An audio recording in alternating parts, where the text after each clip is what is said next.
guys, so I thought this month I would bring back my mid-month wrap-ups where basically I review for you all the books I read in the first half of the month, so like roughly the 1st to the 15th, as I managed to already read quite a few books and was starting to wonder how on earth I would wrap them all up at the end of the month. So here I am, basically. I think you know the drill for these videos at this point, so let's just jump straight in and chat about the books I have been reading. I think I will briefly cover the books that were in my last video first, because this month I filmed a video where I read 3 books that had been in other booktubers' best books of 2019. So multiple booktubers had felt that these were some of the best books they personally had read, and I therefore thought it would be fun to try them out myself. If you watched that video, you know I did enjoy all of them, and they are The Five by Hallie Rubenhold, which is the story of Jack the Ripper's 5 victims, without it really being about Jack the Ripper at all, and it's such an interesting, sort of accessible commercial history book that has really garnered a lot of popularity since it was released, and I think it's so well deserved. This book essentially gives you an insight into what life was like for ordinary working class women in the Victorian era living in London. Now some of these women don't originally come from London and moved to London, some dot around a little bit during their life, but the major parts of their story take place in London, often because that's where we have the most evidence from. Like their families and friends were interviewed after their deaths, and we have like marriage records. And what I was so surprised about was how much we really knew about these 5 women, who are people we don't talk about a lot except in the context of their murder, and we never talk about their life before that. You know, you hear about Jack the Ripper, there's all this salacious information and we get caught up and fascinated by the serial killer aspect, but we forget about what these women's lives were actually like, and it was so interesting. I learned about, you know, social housing, alcohol law and alcoholism treatment in the Victorian era. I learned about like workhouses and family dynamics and all of these other interesting aspects of very ordinary life that was experienced by the majority, you know, not the people living the aristocratic lifestyles who were in the minority. And that was so interesting, and I loved the way that that was framed through the lives of 5 individuals, because basically Hallie Rubenhold would fill in the gaps by saying what was common at the time, and what we might be able to expect from people living in those situations. And it was so interesting. It was hard to read at some points. There was discussions of sex trafficking, which was horrific. There was obviously the like tragedy of like alcoholism and the frequency of alcoholism. A lot of these women had quite tumultuous relationships with husbands and families, and were really dependent on other people, and also had limited access to making their own way in the world because of their sex. And it was so fascinating and so important, and I feel like it's really kind of given me a more detailed picture of that time period, and I would highly recommend it. I then also read Lonni by Max Porter, which is a sort of piece of literary fiction which actually also in part examines our obsession with true crime, but that kind of comes into play as the book progresses, so I don't want to say too much about the plot. What this book is the story of Lonni from the perspective of his mum, his dad, this local artist who he has a close relationship with, and a sort of weird spirit, like folklore character presence, who has this like history with the village they all live in, and takes on this kind of like strange otherworldly like omniscient presence in the story. It's kind of hard to explain. It's Max Porter's second novel, and in the way it's written it very much resembles Grief is a Thing with Feathers. It's very lyrical, it's very experimental, it examines very ordinary everyday occurrences and life, but in quite a strange and surreal way, which is really fascinating, because often I think you expect these more like surreal prose works to deal with quite surreal scenarios as well, when these don't really.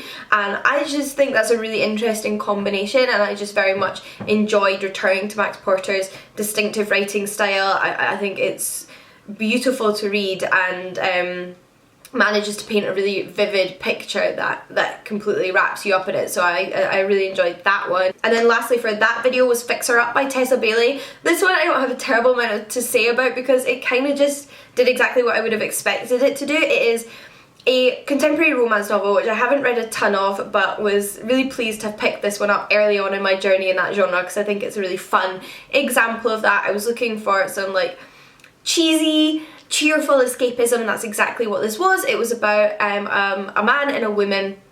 The woman is a children's party clown, that's her career path, and she ends up fake dating her brother's best friend, who's an ex-baseball star and has had to give up the game because of an injury.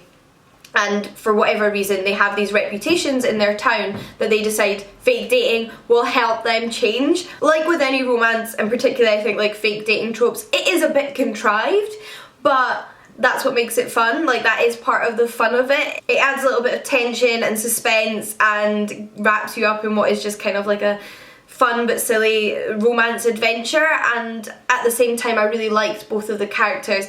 I think that's what makes it, isn't it? You could take that premise but you don't necessarily create a fun, enjoyable read unless you create fun, enjoyable characters, and I felt like they were nice, complex characters with different sides to them who kind of really made an excellent team. That was what was so nice about them. They managed to help each other find their independence and their own footing. So it wasn't that they became like an entity that had no individuality, but in fact they brought one another out of their shell and helped one another find themselves, and that was lovely. That was really lovely to read about. That was not the only romance book that I read in the first half of the month, and that's part of the reason why I have read so many books in the first half of the month, because I had a bit of a romance binge at the beginning of the year. And one of those books was 9 Rules to Break When Romancing a Rake. That title always throws me because it's so long, by Sarah MacLean. Sarah MacLean is another one of those quite prolific historical Regency romance writers, and I hadn't read anything by her before, so I'm glad I have done now because I loved this book and will definitely be reading more by her in the future. It was almost perfect when it comes to historical Regency romance for me. One of the things I particularly enjoyed is that the main character is curvy, and that's something that's nice to see represented in romance of any period. A little bit of body diversity goes a long way, so that was really, really pleasant and I enjoyed that. We follow a young woman who is in her later 20s, so for her class is considered to kind of be on the shelf, you know, if she hasn't been picked by a man by yet, who's going to pick her now? A pretty miserable and outdated perspective, but this is a Regency romance. And she kind of turns around one evening and realises, wow, she's reached this age, where has it got in her? She's not found that great love of her life that she hoped to when she was younger, and all she has to show for the past few years is this reputation that doesn't mean anything. So she decides she's going to make a list of things that she wants to do, 9 things that often women aren't allowed to do in her society, and enjoy herself and put herself out there, and goes about finding a way to make all those things happen throughout the narrative of the story. Amidst that, of course, she becomes embroiled in a relationship with this duke who helps her on some of her adventures, and of course sparks fly and they fall in love. It's a romance, that's what we expect, but I really enjoyed it. I loved our protagonists, I liked their relationship, I particularly liked the female main character, and overall this was just so immersive. I couldn't put it down. It was over 400 pages I think, but I managed to read it in less than 24 hours because I was just like in it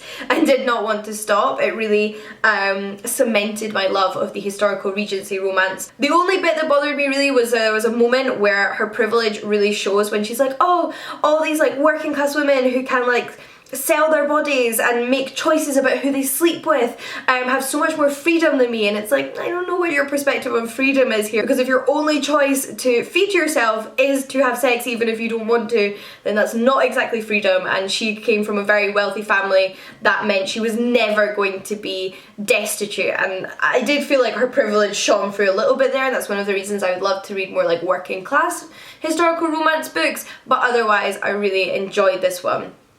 In my hunt for more working class Regency romances though, I did read a novella by Courtney Milan, and that is The Governess Affair. So this is a novella, like I mentioned. It's a sort of prequel to her series of full-length novels about characters sort of the previous generation. I haven't read the rest of the books, so I don't really know how they go. Our protagonist is a governess who lost her position after she was raped, and that is one of the things I wasn't expecting going into this book, and think I would have liked to have known going into this book, because it obviously made it a lot more serious. It was very much dealing in part with sexual violence, and it's not that I don't want to read fiction with sexual violence in it, but I read a lot of non-fiction about sexual violence in my everyday life for my PhD, so sometimes when I'm looking for my recreational reading, it's something I prefer to steer clear of and would rather know going into a book, because I'm looking to kind of unwind from all of that, and therefore I want to make that clear to you before you go into this,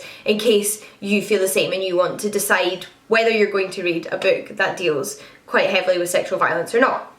But from this rape, she has gotten pregnant, and she is trying to force the man that raped her to kind of guarantee her child a future. And this man, who is an aristocrat, ends up sending a man to basically get rid of her. So it's this sort of working class guy who is the son of a collier and is trying to make his way up in the world, and that's why he's working for this duke. And at first he doesn't know what happened between the duke and the woman, and he ends up finding out, and he's horrified that he's now involved in this, and they develop a relationship between one another. That's kind of the story. But I did enjoy it, and I do plan on reading more by Courtney Milan.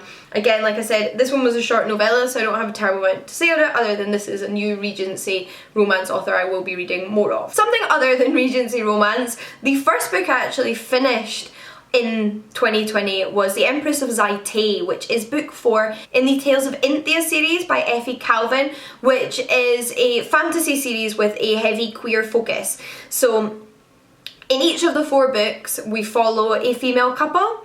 In book 1, we follow 2 princesses. In book 2, we then follow a goddess and a warrior. In book 3, we return to the 2 princesses from book 1. And book 4 actually takes place, like, I think maybe a decade or so later than those original 3 books, which take place maybe over the space of like a year or so, and we're now in the future. So we're still in Inthia, that's what grounds all these books together, and we're following this empress, the Empress of Ziti, or the future Empress of Ziti should I say, who appears briefly in book 2 as a young girl, but now she's a grown-up. And in this book, her father has died, who is the emperor, and she technically is the next in line. However, she's not particularly popular because she is not a like warrior, and the mentality of her country and her country people is very warlike. So her sister decides to try and assassinate her and take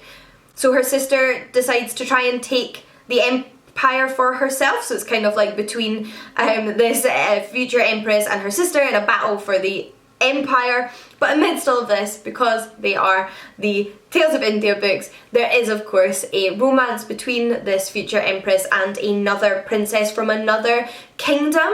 In comparison to the previous 3 books, this one had a lot more like political intrigue. It was a lot more about the kind of battle for the empire. The romance was certainly a pivotal part of that, and the way that the 2 women supported one another throughout the book was really important, but it actually felt like it was more about the world and the fantasy and the drama and the kingdoms than the other 3 books had felt. Despite the difference though, I still really enjoyed this. I love the books set in this world. It's a world where all identities under the LGBTQ+ spectrum are accepted, and it is so nice to read books like that on occasion, as much as I like reading books that also, you know, deal with the realities of maybe being a queer person in our modern world or historical periods. Sometimes it's just nice to go into a fancy world where it's all okay and nobody cares what your gender identity or your sexuality is, and it's all acceptable. So I always really enjoy returning to those books for that, and I would really recommend this series. And then last but not least, for my mid-month wrap-up, is The Corinthian by Georgia Hare.